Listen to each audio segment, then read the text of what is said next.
Well, hey guys, welcome to our little podcast. It's great to have the folks from Apptopia on today, Jonathan and Tom. So without further ado, let's jump in and give quick intros, and we'll learn a little bit more about the company, and then we have some really cool case studies to go over. So Jonathan, why don't you take us off?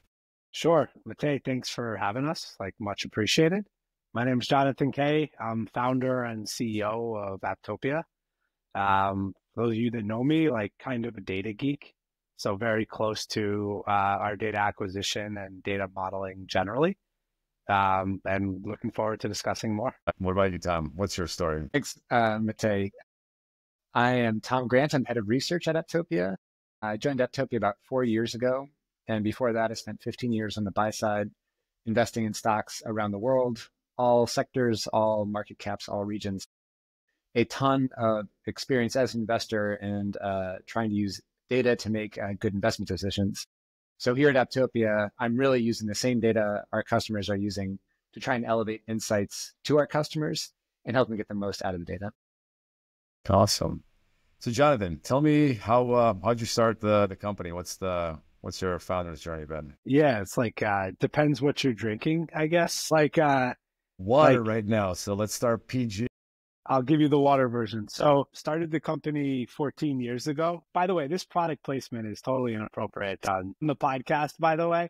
Yeah, this is their non-official sponsor yet. Yeah, we're going to have to go get them after this. Terrible, dude. Terrible. We got to make sure Tom's not holding that sock. But no, joking aside for a moment, I started the company 14 years ago. When we started the company, we tried to solve a very simple problem, which was the mobile app ecosystem was saturated. We're talking early days where Apple restricted the types of content you could publish to the App Store. They only allowed 30,000 calculators, 30,000 weather apps, etc.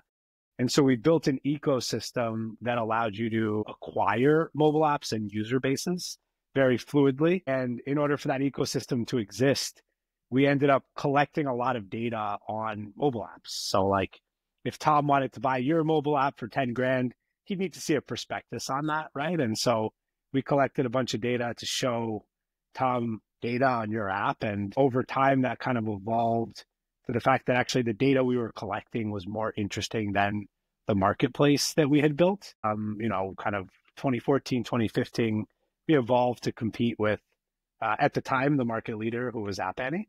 And over time, we essentially built a business which provided competitive intelligence to brands like Lowe's and Puma and McDonald's and PayPal.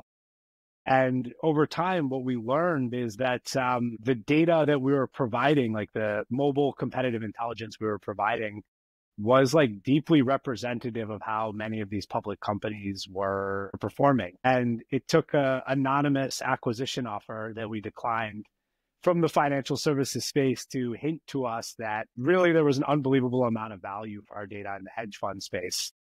Fast forward a bunch more years, our business is now exclusively focused on providing consumer signals for mobile to the financial services sector. One thing stood out when back in the day when the App Store was only allowing 30,000 weather apps. Do you think we should bring that back? I feel like there should be a cap on some of these app categories. The world's had enough of some of them. Or do you like the Wild Wild West? Man, I would love for the cap to come back. I think Google has kind of made a few failed attempts at this where they penalize you for having low review counts. But the reality is I think we need a more competitive ecosystem. I would love a more competitive ecosystem. Interesting. So you've seen this entire, before we dive into the data side of it, I'm curious on the app marketplace side. Back in those early days when companies were looking to do deals, was there a healthier M&A ecosystem, or was it just extremely fragmented? Now we hear all these stories of single apps becoming massive, but then I feel like I'm also hearing a lot less of that now. It's becoming more rare. What are you seeing? Are there still opportunities to make it big within the app world? Well, yeah, I would say two questions. Like your first one, I think is like very interesting. So I'll start there, which is just to say the M&A ecosystem for mobile has shifted as a result of the cost to develop a mobile app.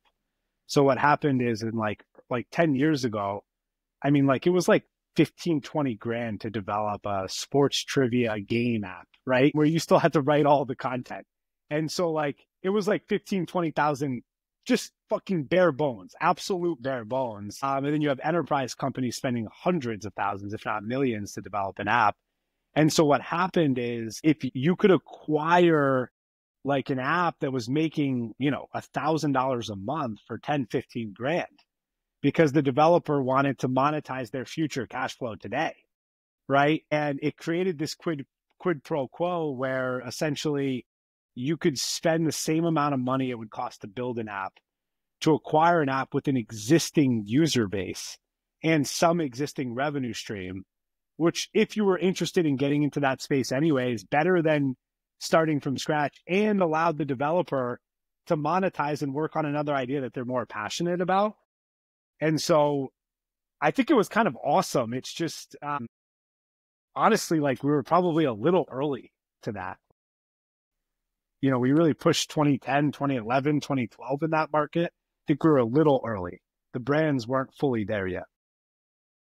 Interesting. And what about now in terms of these development of apps and what it takes to actually make a hit app? Yeah, like short answer is like pretty much takes intellectual property and a lot of marketing dollars. And so there are very, very, very, very few original app ideas that exist anymore. The majority of successful apps are just like different skins of the same mechanics. Like there's kind of like 8 or 9 types of games that exist. And it's just a question of if it's like an ogre who has a pitchfork or like a dragon with like jewels around their neck. I know which one I'd pick. Yeah, for sure. Tom's facial expression was like, those are not the games that I would play at all. But the point is like all the mechanics are the same and people are just skinning them differently. And oftentimes you'll associate with skins that are either tied to your interests or tied to movies or books or TV shows that you like.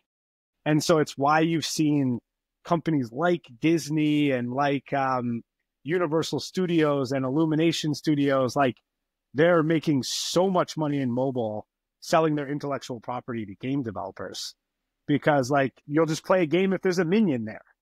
And then you can skin the minion into a running game, a tower defense game, a survival game, an idling game, all that sort of stuff. But you just want the minion. You know, I had a thought over the weekend about what ChatGPT and other these like large language model platforms might be doing as an interface with how we interact with information online. And I don't know, I'm curious if you have thoughts on this, but more and more people are using ChatGPT as a search engine, and it has the benefit, like in Google, you search for something and then you still click off of Google to go to that site. With ChatGPT, you can continue your whole thing in that one app experience. You no longer need to leave it to go elsewhere. And they're incorporating more and more features. I asked some question that had some geographic component. It showed me a map, and and you can just like swipe through and have some app like interactivity within that interface. And I remember like years ago, right, when the first App Store came around, like I was extremely pessimistic. I was like, I don't get it. I can do everything in the browser. Why do I need a standalone app to do this thing? And turns out I was very wrong about that. But I'm curious how you guys view that experience. And if there are now people that are looking to develop like experiences like within ChatGPT to do this, like is that become a new platform for apps, or what do you view as the evolution of the space with AI? Yeah, I would say, evolution of the AI space, like big question. Not sure I will poke fully at that one at the moment. But what I would say is that like, I don't know that it's any different than like setting up a storefront in Instagram or TikTok, right? Which is like, I think ChatGPT is creating an information ecosystem, and there will be sellers of information in that ecosystem, just like TikTok is like a trend discovery ecosystem. and I have the ability to purchase those trends, right? And so I do think it will create an ecosystem of, I mean, frankly, like Salesforce. And Salesforce's whole kind of app ecosystem arguably was like the start of that, right? And you've seen it in social. And I think ChatGPT will follow a similar model to that. Yeah, like okay, let's turn back to the data front. That also has evolved a lot over the years, and combined with the increased importance of apps. I mean, there's so much that, and not just in our day-to-day lives, like we're interacting more with our phones, but increasingly more companies' revenues are coming from these app channels. And there are some that are predominantly driven by their app usage. And so the kinds of metrics that Apptopia is tracking are pivotal to the story of that business. How would you walk us through that history of the app data evolution, as well as this increased reliance on apps for more and more businesses? Yeah, so I would say a couple things. Like, first thing I would say is that you got to give credit to like Apple and probably Google as well. I'm like a biased Apple user, so I'll start there. But like let's just talk about your web versus mobile. And I know you've already admitted defeat on this like a decade ago, so like I'm not going to hold your feet to the fire. But like, think about Face ID, right? So like, one of my biggest benefits of my mobile app is I click on my banking mobile app, it auto looks for my face and logs me in, right? Whereas like at minimum, I would need to go to the website, like click into the login field, click my LastPass icon, then it would take me in, right? It's like, it's just less steps to consume the same information in a very customized way. And the reason, or if you're my parents, you don't remember your password and then have to call your children, and then everyone gets annoyed at everyone, and then you're still not logged into the account. So yeah, I think that's a great point. That saves a lot of time, not just for the user, but the family tech support around that user too. Dude, I just got added as the official death backup for my parents, like iCloud information exclusively, because all of the information to rob them is in this. Anything you would need. Yeah. But again, maybe separate discussion. To come back to where I was going, Matei, the reason that I went back to your observation from 10 years ago was because I think that like the growth in the Signal and mobile is because it's a companion. It's companion apps. So I agree with you that like, hey, you know what? Like, you spend all of your time really on TikTok and Instagram and mobile, like you like Roblox, and like you're spending money and like in the app, it's fine. But the truth is that I actually think like the companion apps are the bigger piece of the market, which is that I have an account with the company, and my absolute best, easiest, most convenient way to interact with the company is through their mobile app. And so the mobile app becomes like a representative sample of your customer base. And then the way I interact with the mobile app is a direct indication of the health of your user base, right? So you can actually like spot like churn ahead of time due to like changes in engagement behavior, right? You can see like cyclicality and year over year behavioral trends, how they compare to each other. And Tom can show some examples of that later in the discussion. But I think there's a misconception, which is that I should only look at data where mobile is the only source of that. And the reality is that we see more and more businesses rely on mobile as the companion. Like in some cases, it's like a medical device company, and some brilliant guy is sitting there saying, we're going to save 25% on margins by not putting a screen on this device, because you're already walking around with a screen that you'd prefer to use anyway.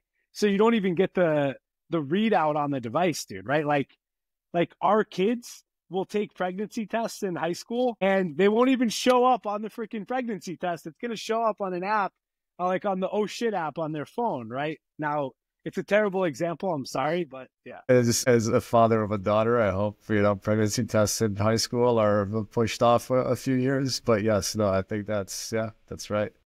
Sorry, dude. I was told I could be playful on the call. No, no, no. I think things on the internet are perfect to figure out, what every parent needs to now be afraid of. But yes, for sure. But again, joking aside, like there are reasons why manufacturers value the benefit of being able to leverage the device as the readout, I wonder if this also has something that I've heard the argument made that after all the changes that Instagram and TikTok and all these platforms have made, where they're essentially monetizing their users by making it harder for, like, if you have 1 million people following you used to be able to reach those 1 million people very easily with your posts. Now it's so much harder. You have to pay in order to reach your own following, and which I guess makes sense given all the competing incentives there. And I've heard the argument made that it is easier to then have your own app, whether you're a business or an influencer, a celebrity, or anybody, because then you get to control your audience much more.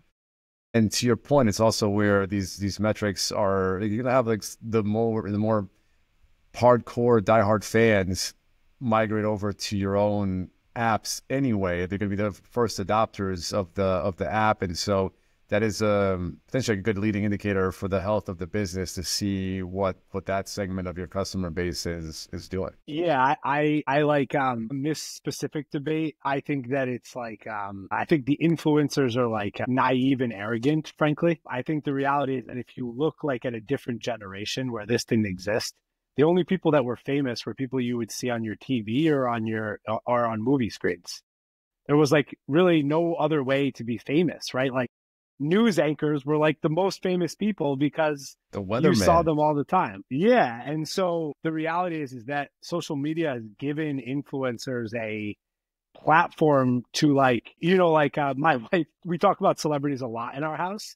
And like some of the celebrities we talk about, we haven't seen a movie from them in like 6 years or 8 years, but like my wife knows about these things that are going on with their kids. And you can extend your relevancy much longer and much wider through these platforms. And I think that they would not get that with their own apps because it's like accidental. I don't like think about Ryan Reynolds. I can't sleep. So I open my phone and then something funny comes up from Ryan Reynolds. And I'm like, okay, I guess I'm happy I saw that. But like, it's convenience. It's not dedication. I think there's a confusion in these people getting to their head a little bit. Super interesting. What are the debates you have with your wife about celebrities? Who do you guys like right now? I would say like I don't like many of them. Mostly it's like me losing bets to my wife that result in massages that like I think I know this person's name or what they're from, and 0% of the time do I have any, like I'm always confusing who the celebrities are.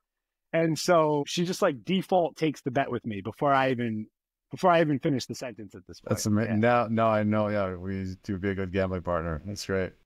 Yes. Not celebrity gambling, not my strength. Yeah. Confirmed. Yeah. Love it. Tom, I'm curious from your perspective. I mean, we touched on some of these topics, some of these overarching trends within the app space. What are you seeing when it comes to specifics? What are some of the companies, like the business questions that stand out based on your data? Yeah, I think like one of the first things I want to just point out like is from like the data world and the alt data world. You don't see companies, consumer facing companies across the spectrum being like, we really want to push our customers to use credit cards. Like credit cards is where it's at. You see companies saying, I want to push our customers onto our app. So I'm going to do an app only special. So you have to download the app to get the special. They're not trying to push you to their website. They're not trying to push you to use different forms of payment. They don't care what kind of payment you use, but they really want you to use their app. And there's why is that? Why are they doing that? They want to be in your pocket. And like Jonathan was saying, it's this companion experience. They become a part of who you are, because like a smartphone is an extension of who we are at this point. So now they're in your pocket. They're there all the time for you. And the minute they want, they're afraid they're going to lose you, they can send you a notification. We have some special offer just for you. And so not only is it like they become part of your daily experience if they want, they also know a lot more about you now. Depends on like the way their app is set up, but you can know a lot more about your customer that way. And so when we think about the value and the importance of this data and like what's happening with the App Store, it's only becoming more of an important thing for these companies, not less, to have this. And so if you have that, and Jonathan, if you want to chime in, please go ahead. But if you have that like way of thinking about apps, like it's a consumer experience. Like if you're using a company's app, you're their customer, then the incentive on the company side is I want you to do more in my app, and I want you to spend more time in my app and do more things. And so we're not going to go the direction of like, we have an Uber and for rides, and we have an Uber Eats for this, and we have for that. It's all going to become into one experience. So you can spend more time there. And like Walmart in the US has been doing this over the past couple of years to try and bring more functions into that super app. You see the super app a lot more in other countries. Like that's a little bit more of a normal experience over there where there's less of a developed consumer environment. But like the whole goal of these things is to get more of your experience with them in this platform. Jonathan, I'm curious to get your take on that, because of your point on influencers moving their audience from social media to their own apps. You're saying it's basically pointless because the whole idea of social media is like serendipity, or just there doom scrolling and you see something you wouldn't have seen otherwise. When it comes to businesses pushing customers there, all the points that Tom makes are extremely relevant, right? You get access to all the data. There's reasons why a company might want to do that. What's the difference there between businesses doing it versus influencers doing it? Yeah, it's that not in all cases, but like typically businesses scratch at a need or a want. And in order, like convenience matters. And so I'll give you a prime example. Probably once every 2 weeks, I take a train to New York City. Like usually I'm on like very early morning train. Half of the time my eyes are closed. I'm driving to the train. I forgot my coffee. But there's a Dunkin' Donuts in the Amtrak station. Waiting online at the of the show as of now. That's so funny. I totally forgot that. But the Dunkin' Donuts line is too long to wait. It's too long to wait for. And so I would never order a coffee, but I happen to have their app on my phone. And when I plug my phone into my car, the CarPlay experience allows me to one-click reorder my coffee to my last payment method on the screen in my car while I'm driving to the train station. And like, that is convenient. That is like legitimately convenient and helpful. And there's like a 0% chance I'm going to their website. I'm like logging in.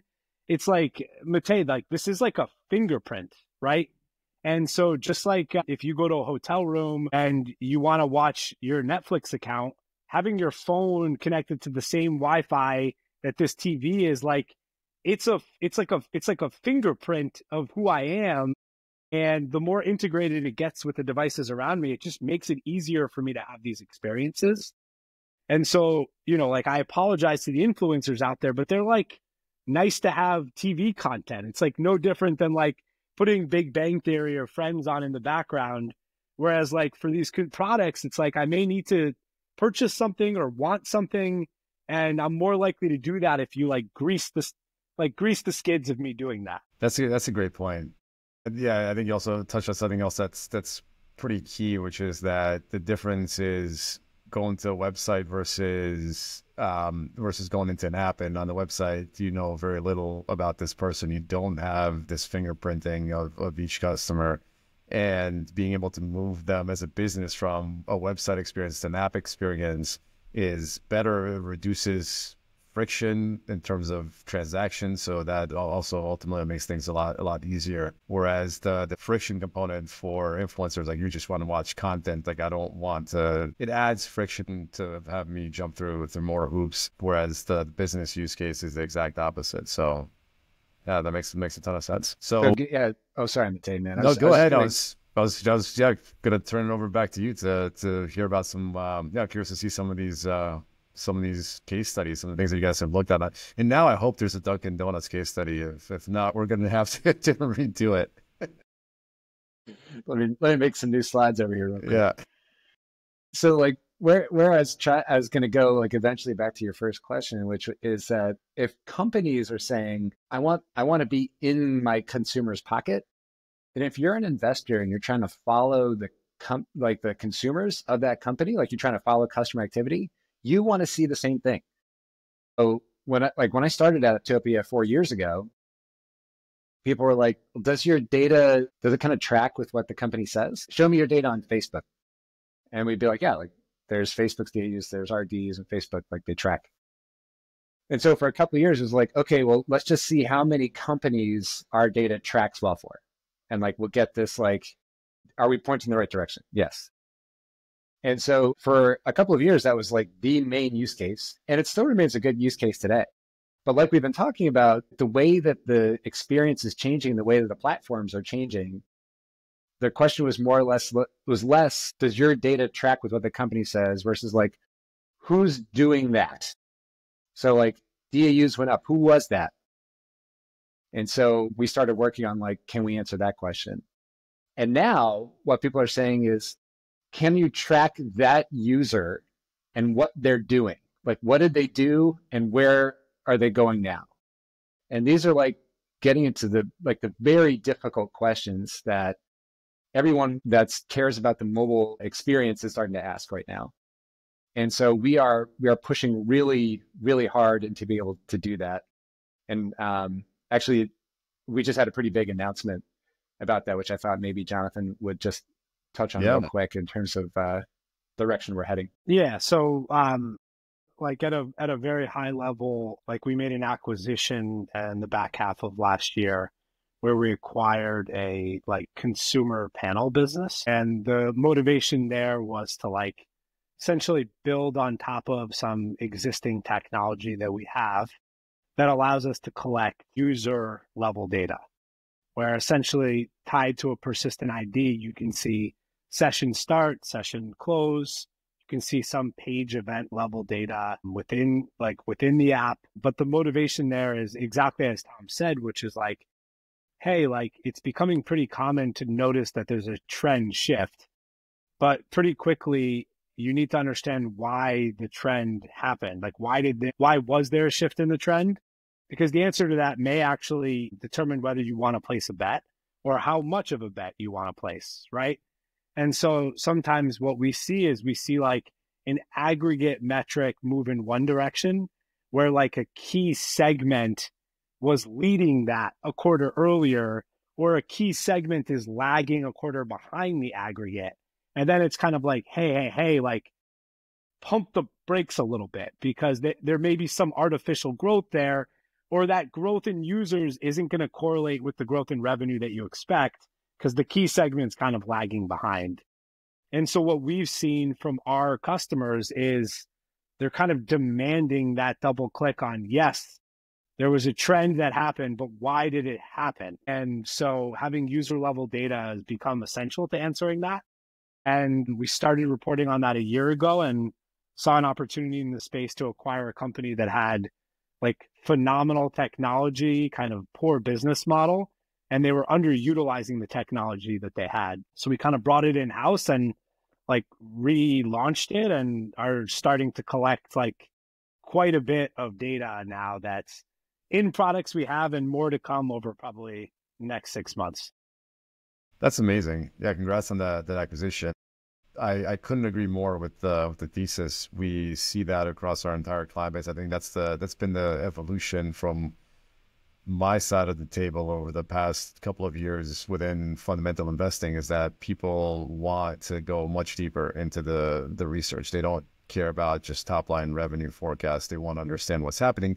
To be fair, they've always done this. And just it's hard to get that level of granularity, but there's a ton of data out there and it's becoming much more doable. But these are exactly the types of questions that long-term fundamental investors want to understand. And it's the types of questions that the companies themselves are asking. They're trying to answer these kinds of questions. So it makes a lot of sense that the investment community should also care. So yeah, Tom, I would love to see some of these examples if you have a couple to share with us.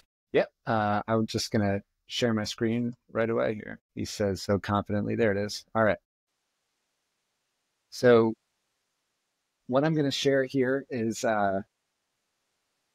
just the different ways we used our data ahead of Reddit's fourth quarter report and how we were able to sort of diagnose some weakness and then build some confidence that we were looking at it the right way. And so I've got my sort of tagline there, combining base and advanced to improve risk-adjusted returns. I just want to do like a quick definition.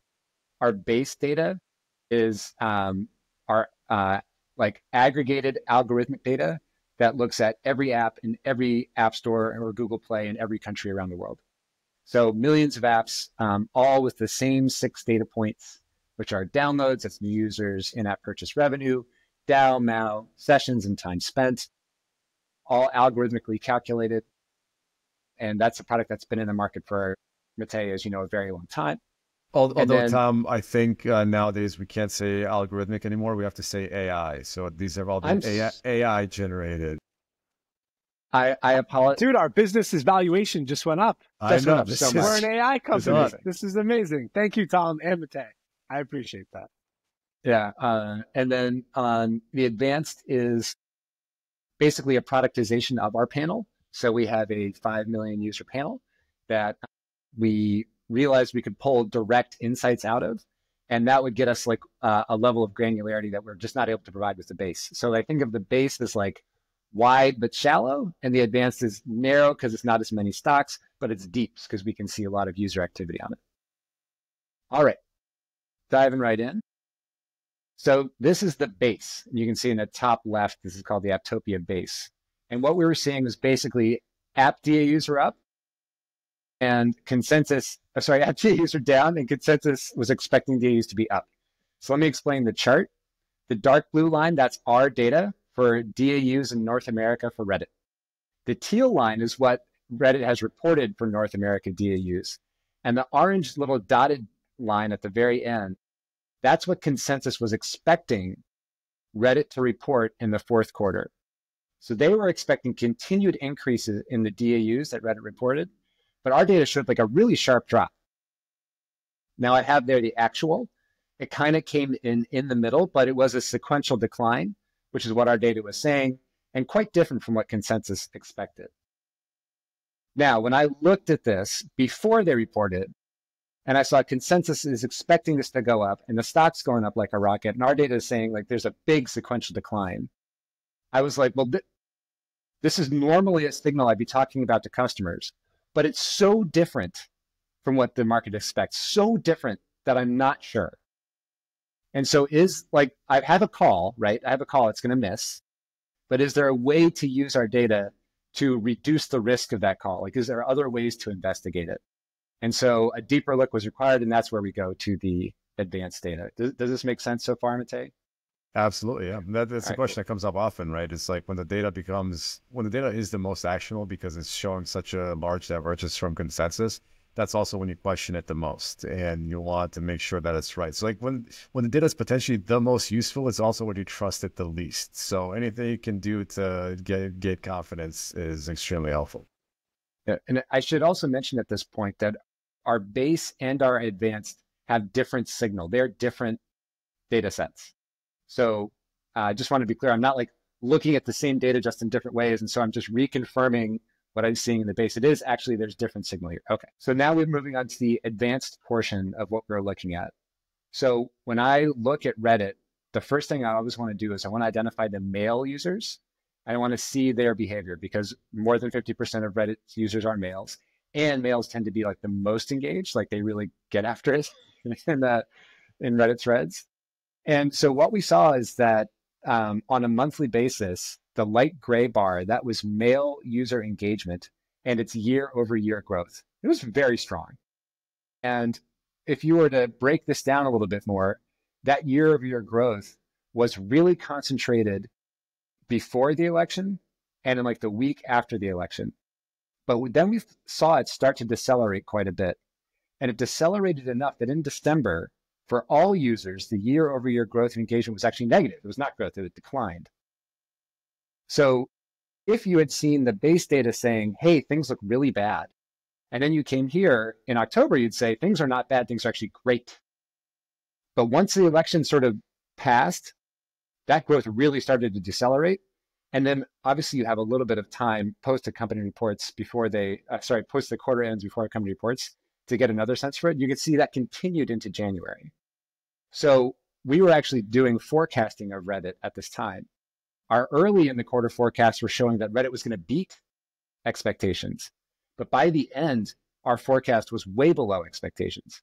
And it was driven by this deceleration, this disengagement that males showed from basically pre-election to post-election. Another thing we like to look at is whether or not users are churning, so whether or not they're actually staying with or leaving the app. And so while user churn, that's the blue line for this quarter, it fell during the first part of the quarter, it actually started to rise after the election again. So again, like the first part of the quarter looked pretty good, but once you started to get post-election, things started to turn around. And so like for the quarter overall, you could say churn was less year over year, but towards the end of the period, it really started to pick up again. And that's when it started to raise, okay, we're getting some yellow flags here. We got some yellow flags with the male engagement. We had like a pretty big yellow flag with the base data, and sort of putting it all together. This is where we said, I think there's actually like a real problem here with Reddit. This isn't something that just like our base data made a mistake, but by looking at our users leaving, what is the key user base doing? It built the confidence that there was really a problem. And Matei, just one thing I would highlight here is that when you look at like a user base metric, which is very common for most investors, you have to think like 3 dimensions, which is like new user acquisition, existing user churn and retention, and key segment.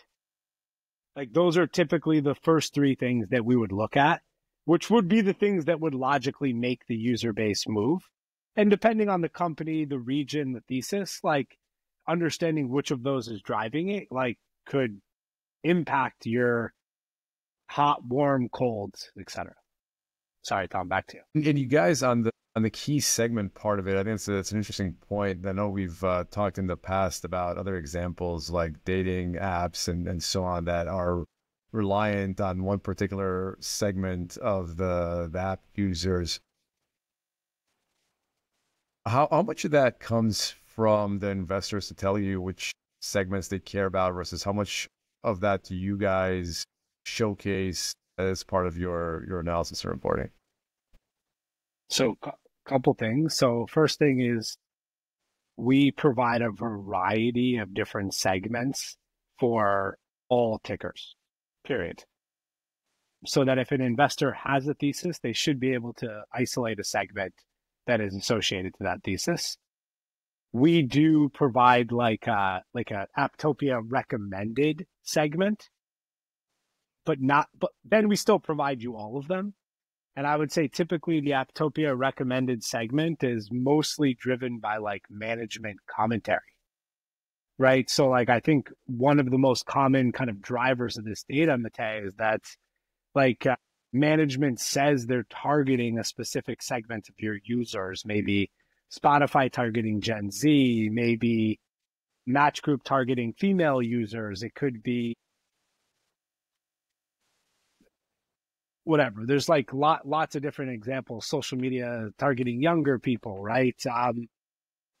It depends what they're talking about, right? I think PayPal CEO was talking about getting more activity from accounts like inactive accounts, like existing users they were trying to re-engage. And so we see investors looking to like monitor trends that management is talking about.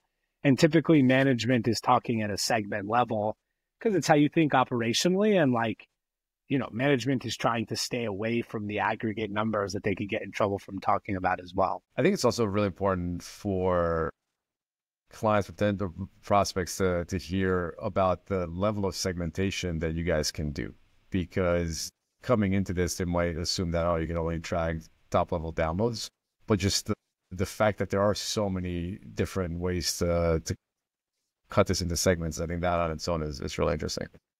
Yeah. So sorry, go ahead, John. No, I was going to say you're about to talk about another interesting segmentation. So please, yeah. There's all sorts of ways of looking at segmentation, and there's like we did before, we're saying this is like a key customer segment. If you were to look at like Coinbase, we'd say the power users, those are the key segment. But in my mind, I think of it almost like as cohorting. I'm trying to create groups of users to then follow. And so this is just another example. This slide is almost, it's more like fun than anything else, but we were looking at Reddit users. So if they were becoming disengaged towards the end of the period, logically, they'd be going somewhere else. And so we spent some time just trying to see those Reddit users, like where was that disengagement manifesting itself? And actually, it was on Blue Sky. You can see that for like basically prior to the election, the average time spent by Reddit users on Blue Sky was 20 minutes and went to 30 minutes, a 50% increase. And it didn't stop in January. It's still kind of going, which is, I think we could all speculate what's exactly going on there. But like we had the data saying it happened, engagement fell, and where did they go? Engagement increased on Blue Sky.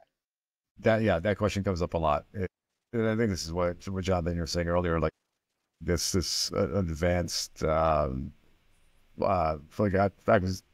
ability to go into the more granular data is super helpful to understand these kinds of trends on an individual user basis to say, okay, like where are people migrating to and from?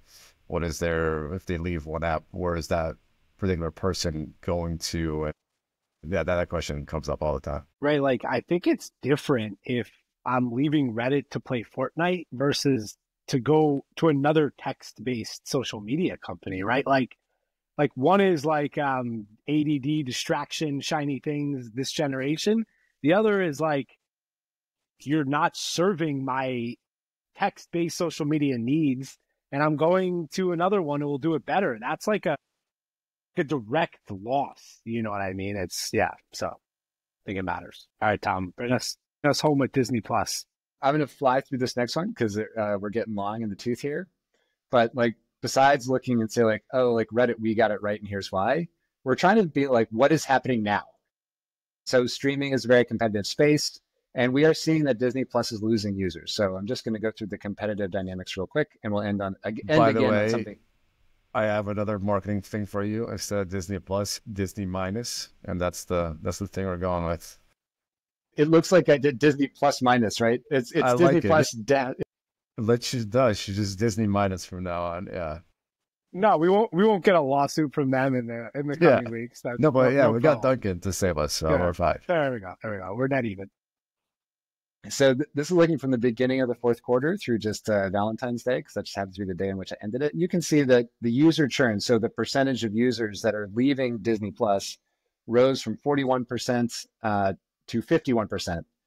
Now, we have a very specific way of calculating user churn that doesn't always match up with the ways that companies think about it. With most of our data, the most important thing is the trend, not the actual number itself. And the trend says there's a significant increase in user churn in Disney Plus. And so immediately our first thought is to go again, like who is it? And so this next slide is similar to thinking about Reddit, like what's the important user group? We notice the orange line, the churn from that group, kind of zooming in, was by far like the fastest growing user group of churn, and that's females. So we actually saw females go from 35% churn at the beginning of December to over 50% churn in February. That's clearly the source of it. Then if I'm Disney Plus, I care a little bit about younger users as well. That's the pink line. It's like kind of stable. There's been some uptrend, but generally younger users are stable. So like if there's a silver lining for Disney Plus here, they're not losing their kids. But I would think like females would be a pretty important demographic for Disney Plus, and they are the ones that are driving this user churn up over this time frame. Excuse me. Tom, I would argue that the female users are potentially like a proxy for the younger users. If we define younger users as someone like under the age of 13, you know what I mean? Or like someone who probably might not have a phone yet, wouldn't be crazy to say that the female users are representative of that audience, right? Absolutely. All right. So then we decided to say, can we go like that one step deeper, Matei? And this gets back to like, can we track the actual users themselves? And so we identified all of the Disney Plus users that churned in January. So they used the app and then they stopped using it in January. And then we said, where did those minutes go? And so that's this table on the right. So you see at the very bottom, there's Disney Plus. So before they churned, these Disney Plus users were spending about 38 minutes per day on average on Disney Plus. after their churn, they spend zero, right? So like that's the cohort of users that we're looking at. One thing to note is that the average Disney Plus user spends 47 minutes a day. This group was at 38. So already this is like a less engaged user, right? So these are the people that they're losing. Where did they go? It's at the top. They went to Tubi. They also went to Hulu. Now, I went to look and see, because Hulu and Disney Plus are both owned by ESPN, by Disney. I went to look and see Disney Plus users who still have Disney Plus, are they shifting to Hulu too? And they're actually not.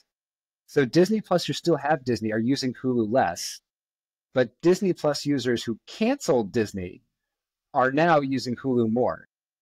So that tells me there's a group of users who are like Hulu first.